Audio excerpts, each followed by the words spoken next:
partir de 2019, par une expérience un peu initiatique que je te raconterai, j'ai découvert les plans extractifs de la Colombie, l'extraction minière. Et quand on voit ces cartographies, on voit que toute la cordillère des Andes tropicales, des Andes tropicaux, est vraiment dans une menace énorme de l'extraction des métaux. Les arguments de toutes ces corporations multinationales minières, c'est que ces métaux vont servir à la transition énergétique du monde. Mais quand on regarde donc ces cartographies de la Colombie, on voit qu'il y a trois hotspots de biodiversité. C'est vraiment deux pays les plus biodivers de la planète. Il y a ces trois grandes biorégions, c'est Chocotumbes Magdalena, qui donnent toute la pluie et toute l'humidité aux Andes tropicaux. Les Andes tropicaux, c'est ces montagnes qui descendent et qui versent toute cette quantité d'eau aussi à l'Amazonie. On ne peut pas diviser ces biorégions. C'est cette sœur biorégion Choco qui nous donne toute l'eau, qui après les montagnes de la cordillère des Andes vont redescendre dans les villes, Cali, Bogota, Medellín et toutes les populations de paysans qui cultivent les aliments. Et tout ça, c'est connecté. Et donc l'Amazonie aujourd'hui, il a beaucoup plus de protection parce qu'il y a un homme, Martin von Hildebrand, qui est arrivé à unifier la voix de toutes ces populations indigènes. Donc aujourd'hui, il y a des mécanismes juridiques qui peuvent protéger plus ces terrains-là. Les régions de Chocotumbes Magdalena aussi, puisque c'est des communautés afrodescendantes. Mais les populations de paysans qui habitent dans la cordillère des Andes tropicaux, aujourd'hui, ils ne sont pas des mécanismes juridiques pour protéger leur terre. Et c'est quand même un hotspot de biodiversité. Donc depuis 5 ans, j'essaie de mobiliser un petit territoire qui s'appelle Suroeste Antioquia, mais qui fait partie de cette corridor de vie. Et aujourd'hui, le grand enjeu, c'est d'amplifier ces mouvements de conscience, de passer d'une logique extractive qui voit le monde comme des objets séparés, inanimés, au service de confort de l'être humain, dans son position complètement anthropocentrique, à vraiment transformer une culture vers une conscience régénératrice qui voit le vivant, le territoire comme une communauté vivante qui est intelligente, tout est vivant, et comment amener l'être humain à cette conscience où la vie et les vivants est au centre, et on revient à cette filiation avec toutes les autres espèces, humains et non humains.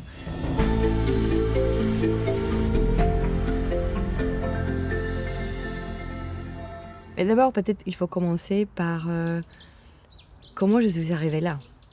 Pourquoi je suis là? Pourquoi cet enjeu? Et si je viens vraiment à la source, Sarah, c'est la voix d'une femme. Parce que j'ai grandi avec une grand-tante, Ruth Mesa, et c'était elle, le cœur d'oralité de ma famille. Elle est née à Jéricho quand elle était enfant. Et quand on était ensemble en famille, elle nous racontait toujours son enfance dans ce petit village, dans les montagnes des Andes tropicaux.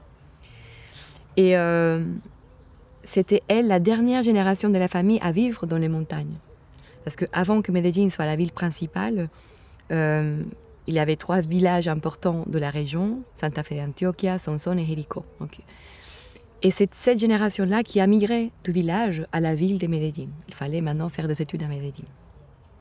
Mais du coup, c'était la mémoire de la famille qui a migré de cet espace naturel, de ce paysage de montagne. Elle nous racontait les histoires de son enfance dans ce paysage-là. Et elle a semé dans le cœur de ma famille cet imaginaire de ces paysages, de cette enfance, plein d'innocence, aussi les transformations de cette époque-là.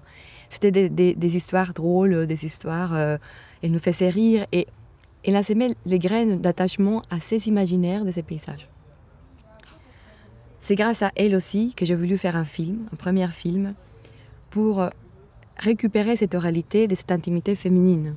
Parce que quand elle était morte, je l'avais filmée elle, et j'ai voulu préserver, faire une sorte d'hommage d'amour, de l'importance de ces récits, et les récits qui est passé à travers la voix de cette femme. Donc je suis retournée à Jéricho, j'ai travaillé avec 12 femmes, et j'ai fait un premier film qui s'appelle Jéricho, l'envol infini de jour, où c'était vraiment un document de mémoire et un chant d'amour à cette génération de femmes. Le film a fait un joli envol, et bien sûr, pour faire ces films, les castings de ces femmes, j'ai rentré dans les cuisines de toutes les femmes de Jéricho et des amants autour. Donc, j'étais je me suis vraiment approchée de cette communauté. 2 ans après, cette communauté m'a appelée à l'aide parce que AngloGold Ashanti a révélé leur projet de transformer ces territoires dans un district minière pour extraire des métaux. Moi, je n'étais pas activiste à la base, je n'avais pas cette formation disons, je ne savais pas comment commencer à aider, mais mes liens d'amour avec ces récits, avec ces paysages, avec cette communauté, je ne pouvais pas dire super les films, maintenant, salut, c'était pas possible. Donc, j'ai commencé à parler beaucoup avec eux, à les écouter pour voir comment je pouvais être utile. Et ça, c'est un peu basculé mon temps, ma vie, parce que j'ai découvert c'était quoi les projets, j'ai compris. Avant, j'allais dans cette région, j'étais vraiment dans une échelle beaucoup plus près de l'humain. Et c'est grâce et à cause de cette prise de conscience forte de la menace que tout ça pourrait disparaître, en fait, que j'ai dû élargir l'échelle des regards et dire, en fait, ces petits points de famille, des hameaux, on est où dans un point de vue plus large. Et ça, pour moi, ça a été vraiment une sorte d'initiation à amplifier mon regard dans une cartographie plus large et dire, OK, c'est pas seulement la famille humaine, mais c'est la famille aussi des autres espèces. Les 350 ou plus d'espèces d'oiseaux qui sont autour, tous les sources d'eau qui viennent des montagnes, d'autres biorégions sœurs qui descendent. C'est aussi l'ours andin qui traverse, c'est aussi des familles de félins qui traversent pour aller en Amazonie. Voilà, c'est le regard qui s'élargit et c'est aussi l'inquiétude, l'angoisse, quoi faire. Donc, j'ai commencé à créer des liens entre ces acteurs pour mieux comprendre. Et c'est là où on s'est rendu compte qu'il y avait plein de petites campagnes de communication, des communautés indigènes, des jeunes, des paysans, des producteurs d'avocats, des femmes. Il y avait plein de petites campagnes pour essayer de communiquer cet enjeu et cette menace, mais chacun séparé. Il n'y avait pas de dialogue. Et là, on a compris que si on voulait créer vraiment un impact national ou même international, il fallait rassembler les forces. Donc, on a rassemblé ces acteurs-là. Ce n'était pas évident au début, parce que c'est des acteurs du territoire qui ne se parlent pas. Un producteur d'avocats qui fait des monocultures ne va pas parler aux indigènes, ne va pas parler aux paysans. Et tous ces intérêts, c'est très difficile de le rassembler, en fait. Mais, comme on avait un menace majeur, il fallait se rassembler.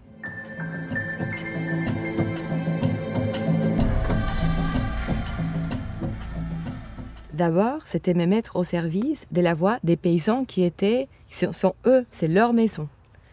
Et en écoutant, j'ai appelé la personne, Maria Fernanda, qui m'a aidé à promotionner les films, à faire la promotion de films aux réseaux sociaux. Et je l'ai invitée, j'ai dit, Maria, on a toute notre mission. C'est pas un film, c'est tout autre chose. Mais il faut qu'on se mette au service de ces voix-là. Après, il y a eu Sébastien Restrepo qui est venu de l'Australie de faire un master dans le développement plus régénératif. Et du coup, on a commencé à rassembler des gens du territoire qui étaient aussi dans le désir de faire quelque chose, qui étaient aussi inquiets. Et voilà, on a commencé à rassembler des personnes. Au début, c'était plus pour une campagne de résistance, ça là. Le premier mouvement, c'était pour faire une campagne de dire non à la mine. Et ça, c'était pendant la pandémie. On a contacté beaucoup aussi d'influenceurs de Bogota, des écrivains, des gens qui étaient sensibles. On les a mis en lien avec les acteurs du territoire. Donc, on a créé une grande campagne qui s'appelle Salvemos al Suroeste. Vous pouvez la trouver en ligne. Il y a plein d'archives sur ce mouvement-là. Mais au bout d'un an et demi, on avait réussi à mobiliser l'opinion publique. On avait mis ces conflits socio-environnementaux dans la lumière de la presse et de la conscience un peu collective de la Colombie. Mais nous, on était épuisés.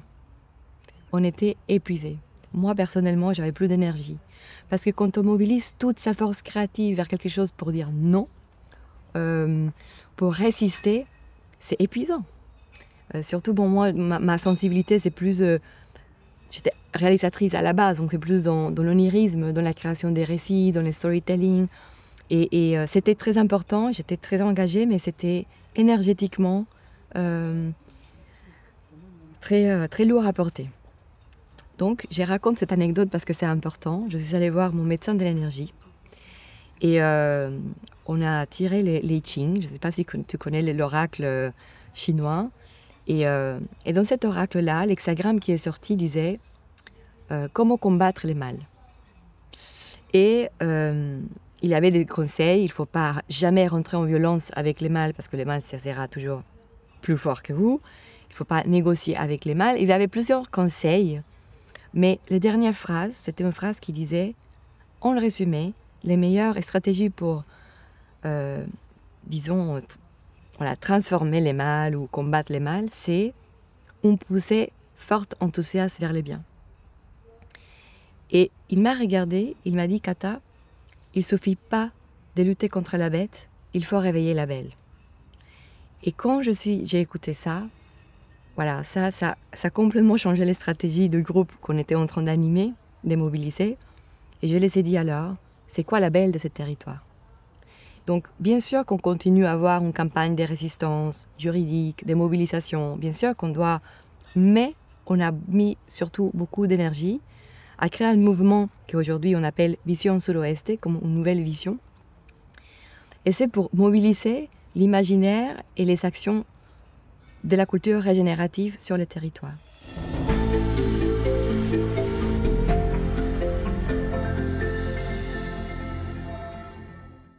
En fait, j'ai eu la chance de rencontrer Xavier Etienne, ce médecin, quand j'avais 16-17 ans. Lui, c'est un méditant. Voilà, je pense que c'est vraiment un médecin de l'énergie. C'est quelqu'un qui, par les mantras, par la méditation, par un travail très profond spirituel, m'a beaucoup accompagné au long de mon cheminement dans ma vie. Donc j'ai vraiment la chance d'avoir sa présence dans ma vie. Et j'étais déjà conscient d'une pratique énergétique au sens de comment cultiver son énergie intérieure par les chants, par les contacts avec la nature, par les rituels que chacun peut nourrir. Chacun a cette sensibilité-là, mais c'est connecté avec, disons, avec une source plus large. Et par différentes méthodes, rentrer en contact avec ce qui est plus vaste que nous. Je ne peux pas l'expliquer autrement, mais c'est des moments où on lâche les mentales, où on se connecte à son corps, à son souffle. On se recentre et dans les silences, on se laisse traverser, on se laisse guider. Ces moments de recentrage de l'instant présent, où on sort de ce temps linéaire, où on court pour faire, mais plutôt pour être là, sans rien attendre.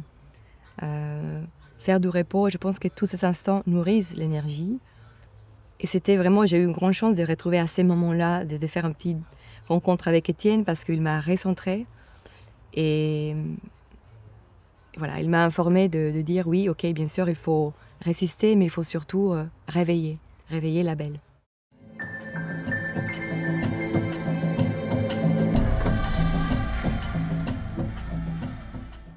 Le premier conseil qu'il m'a donné un monsieur qui a déjà travaillé dans la régénération d'autres territoires, il m'a dit, le premier pas, c'est rassembler les bougies.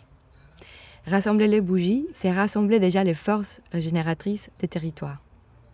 Qu'est-ce que ça veut dire? C'est des acteurs qui sont déjà sensibles, qui sont déjà dans ces mouvements-là, qui ont un projet entrepreneur qui est déjà beaucoup plus en harmonie avec la vocation du territoire. Et on peut le nommer des paysans qui sont ils sont déjà dans la culture régénératrice depuis leur ancestralité, parce qu'ils sont déjà très connectés dans leur quotidien à ces territoires-là, qui savent lire ces territoires. C'est à nous d'apprendre d'eux, parce qu'il y a des savoirs qui sont complètement ancrés et qu'eux, ils sont en conversation, en communion avec ces territoires. Donc c'était apprendre d'abord d'eux. Aussi, bien sûr, les communautés indigènes, qui sont beaucoup plus à l'avance de comprendre cette non-dualité avec tout ce qui est autour et qui nous reconnecte avec cet espace de conscience qui est partout. C'était aussi les entrepreneurs de territoire qui sont dans le tourisme des natures, le tourisme des oiseaux, que leur activité économique et productive sont en harmonie, en tout cas qui s'accordent avec l'esprit de ces territoires-là. Mais il fallait aussi inviter d'autres qui sont peut-être pas encore là, mais qui sont ouverts à écouter. Donc c'était rassembler toutes ces volontés, toute cette énergie-là. On a créé donc un réseau qu'on appelle Red de Regeneradores, des réseaux des régénérateurs. Aujourd'hui, dans les territoires, on a rassemblé 70 projets régénératifs, des projets agroécologiques, pédagogiques, culturels, artistiques, enfin tout ça. Et on a commencé à travailler avec tous ces gens-là, plus avec l'intelligence collective, à écouter qu'est-ce qui pouvait émerger de cet rassemblement. Ça, c'était le premier pas. Le deuxième pas, donc le premier pas, c'est vraiment créer communauté, rassembler les bougies, les forces, tisser parfois des conversations difficiles, inédites, faire l'effort de créer des espaces, de se donner le temps pour écouter les points de vue différents. C'est difficile parfois. C'est pas toujours, on ne réussit pas toujours. Parfois, il y a des choses qui se fragmentent, se séparent. Parfois, il faut avoir de la patience, tout ça, mais c'est le cheminement. Le deuxième pilier, c'est précisément qu'est-ce qu'on se raconte. C'est la création de nouveaux récits pour ouvrir des imaginaires du possible.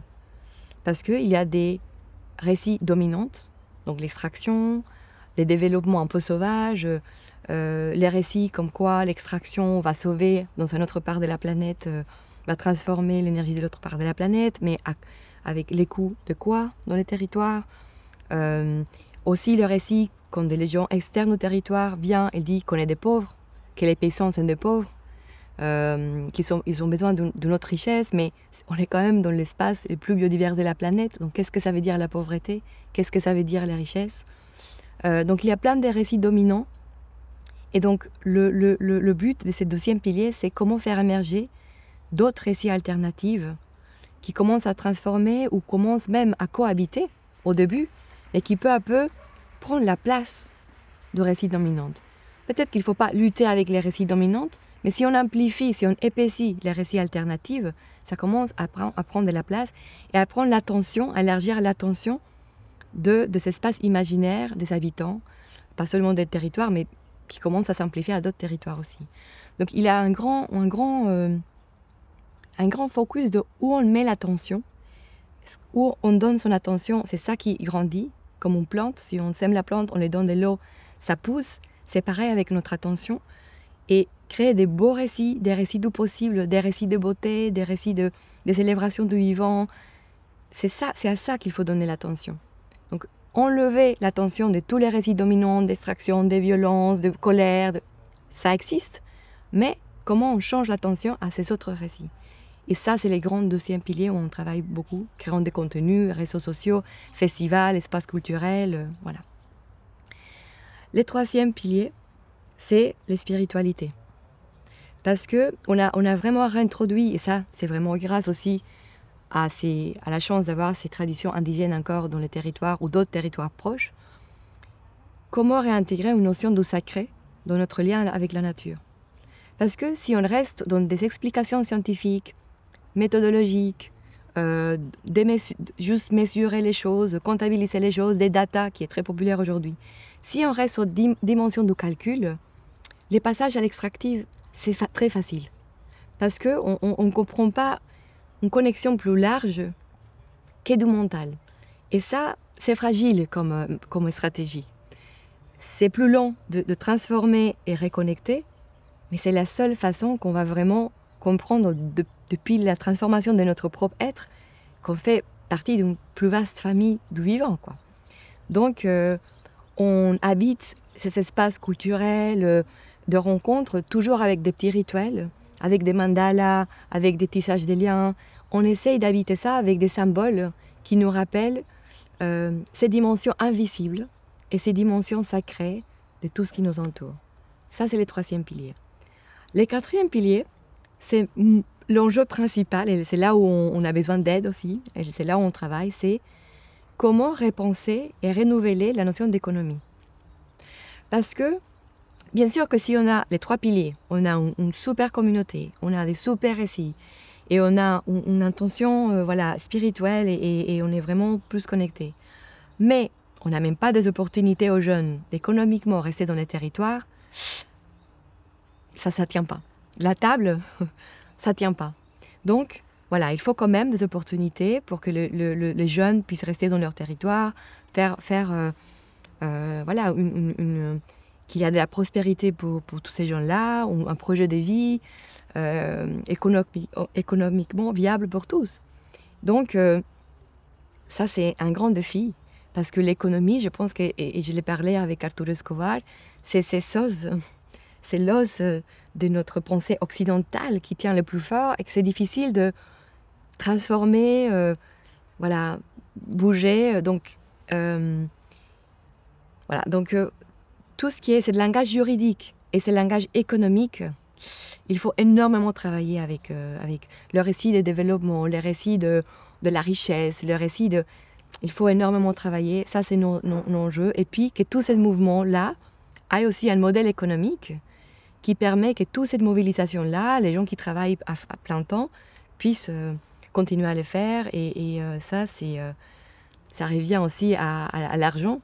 Mais bien sûr qu'un espace comme Agir pour le vivant, où on apprend sur l'économie symbiotique, les économies circulaires, toutes ces pensées-là aident à donner des pistes.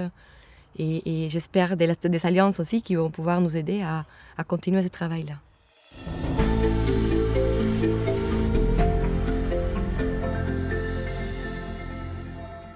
Mon territoire aujourd'hui, bon, c'était une super jolie nouvelle parce qu'on a commencé ce mouvement en 2019. Cette organisation, cette synchronisation des acteurs a fait qu'en 2021, l'ANLA, qui est l'Agence nationale des licences environnementales, est venue dans le territoire pour évaluer s'il pouvait donner la licence à ce projet de mine ou pas. Et puisque tous ces acteurs se sont organisés pour présenter leurs arguments sensibles, scientifiques, économiques, des impacts de la mine, on a vraiment fait un travail collectif, ce projet de mine a été archivé. Je peux vous dire que ces jours-là, quand on a reçu la nouvelle, moi j'ai sauté pendant 1 heure, littéralement. J'étais dans mon... Et puis j'ai couru parce qu'il y a, bien sûr, mon père, des amis, on s'est rassemblés, on a sauté de joie, parce que c'était une réussite collective. Des paysans, des indigènes, des jeunes, des femmes, on est tous réussi à archiver la mine. Ça ne veut pas dire qu'ils ont nié la mine, ils l'ont juste archivé. Donc il faut continuer ce travail, mais précisément parce qu'on a eu un peu de temps, comme la mine était archivée pour l'instant, on met toute cette énergie-là pour accélérer cet imaginaire et concrétiser qu'est-ce que c'est une culture régénérative dans les territoires.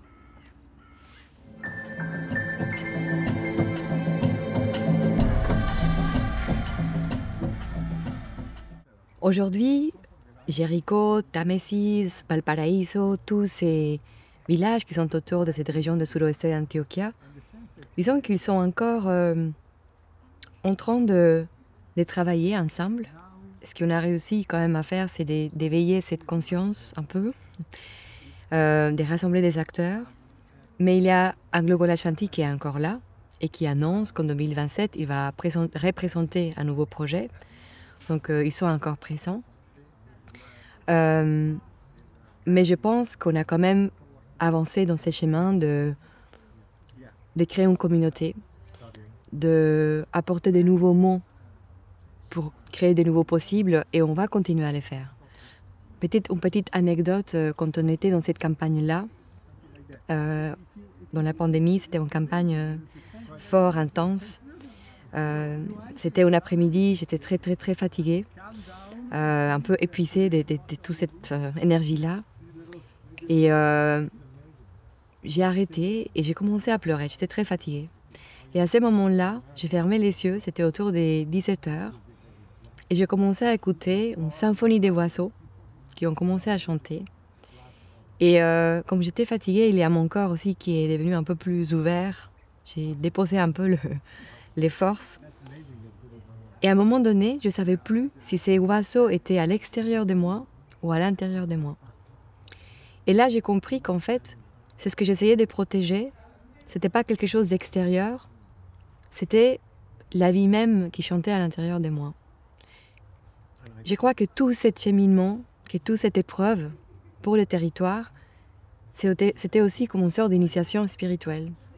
Et je me demande même si, ontologiquement, si on la regarde de plus haut, cette adversité est venue d'une raison pour éveiller ces acteurs qui ne se parlaient pas, qui ne se connaissaient pas, où on n'était pas en train de dialoguer, de converser avec toutes ces espèces-là. On était chacun dans nos bulles de vie. Donc je me dis, quand même, est-ce que dans ces adversités-là, il y a quand même aussi un cadeau de prendre conscience, de s'éveiller, s'il n'y a pas ces dragons, s'il n'y a pas ces défis, est-ce qu'on serait, nous, en train de construire ces réseaux, réinventer nos langages, repenser l'économie? Donc je pense aussi qu'il y a à la fois cette compréhension initiatique de non-dualité. Voilà, tout est un tout. Je ne suis pas séparée de tout ça. Et à la fois, ça nous fait travailler nos différences et trouver cette parole commune, en fait. Donc c'est un territoire en cheminement, en transition. Il y a beaucoup de travail à faire, mais on est en route. Voilà.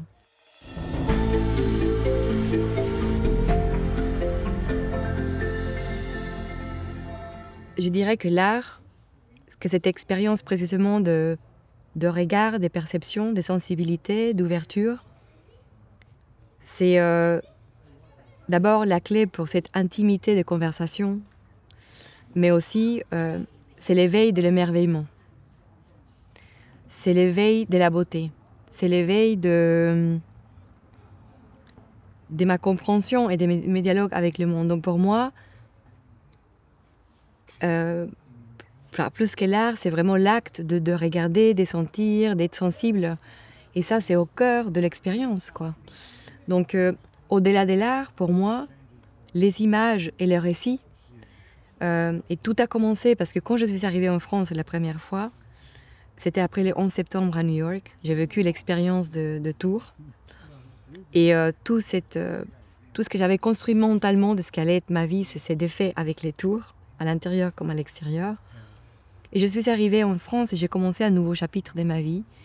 Mais je ne pouvais pas du tout, je ne pouvais plus me projeter dans l'avenir. Ça veut dire que j'étais un peu arrêtée dans l'instant. Parce que tout ce que je voulais réinventer comme projet, ça me semblait tellement intellectuel. C'est momento mori dès que tout s'est dissous. Comment se reconstruire à nouveau? Quand tout ça a perdu un sens, en fait. Et c'est cet instant présent, avec cette incapacité de me projeter, qui m'a un peu éveillée au moment présent. Et le moment présent, c'est là où émerge le reflet, les présences des choses, quelqu'un qui passe, la beauté des choses. Et c'est là l'expérience où l'art peut émerger. La rencontre de la perception avec la beauté des choses. Et je me disais, un peu comme Socrate, la seule chose que je sais, c'est que je ne sais rien. Mais la seule chose que je peux dire, c'est que cette fleur dans ce parc, avec cette lumière, quelle beauté. Et je pense que la beauté m'a accompagnée, m'a un peu sauvée, m'a apporté pour continuer mon chemin. Et c'est comme ça que j'ai commencé à faire des photos et à m'intéresser beaucoup à l'image, comme une forme de pouvoir savourer cette beauté-là de l'instant. Et après, c'est les récits qui a commencé à venir. Et aujourd'hui, je pense que passer de ces récits dominants, réinventer ces récits à travers les images, à travers le storytelling, le récit, c'est vraiment un moyen de faire advenir un monde, quoi, de faire advenir d'autres possibles et de réinstaller une conversation entre le monde humain et c'est plus qu'humain. Je ne sais pas quoi d'autre, comment le dire, mais je pense que c'est vraiment un moyen d'éveiller la sensibilité. Tu parlais de la crise de la sensibilité. Bien sûr qu'il faut la science, il faut comprendre, il faut faire des pédagogies, mais je pense que passer par le corps, passer par les sensibles, c'est absolument nécessaire pour s'ouvrir à ces dimensions de non-dualité et d'unité qu'on a tellement besoin en ces moments.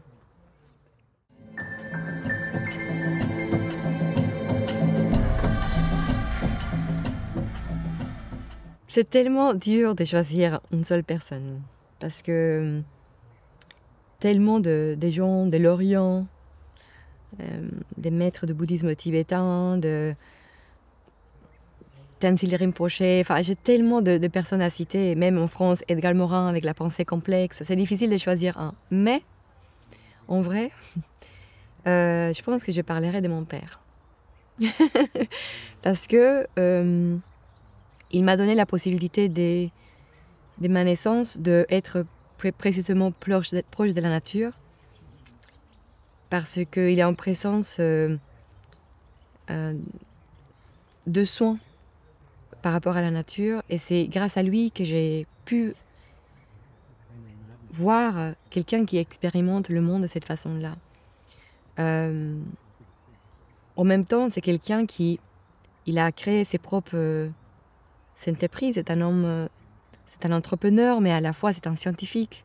Donc, il a un regard très très large, qui n'est pas fragmenté, mais où il fait converger plein de regards. Le regard des scientifiques, le regard des créations de valeur par rapport à offrir un service, un conseil, un accompagnement à l'autre, pour que l'autre gagne, pour que l'autre avance. Et c'est dans ces dons qu'il crée ces initiatives d'entreprise. Mais en même temps, puisqu'il est parti de ses propres initiatives, c'est quelqu'un qui croit à l'invisible. Il dit il faut croire pour créer. Et bien sûr, quand je lui proposais des idées, des projets, c'est quelqu'un qui a toujours soutenu mes chemins, qui parfois c'était un peu original. Donc je lui dois beaucoup, parce que c'est quelqu'un qui toujours me donne l'assurance de croire à l'invisible, de croire aux intuitions. Et c'est quelqu'un qui est vraiment un peu obsédé par la santé du sol. Et donc voilà, c'est toujours, il me surprend par des fenêtres qu'il m'ouvre, de m'intéresser et d'apprendre de plus en plus à cet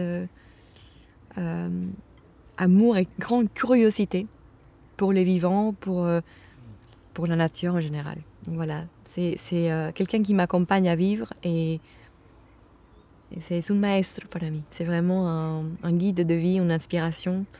Et bien sûr que je peux parler à plein de gens qui sont d'inspirateurs, mais avoir la chance qu'il accompagne ma vie et qu'il accompagne toutes mes idées un peu, mes aventures, c'est un cadeau. Il me permet de croire dans la vie, d'avoir la confiance, d'avancer et de croire à l'invisible aussi.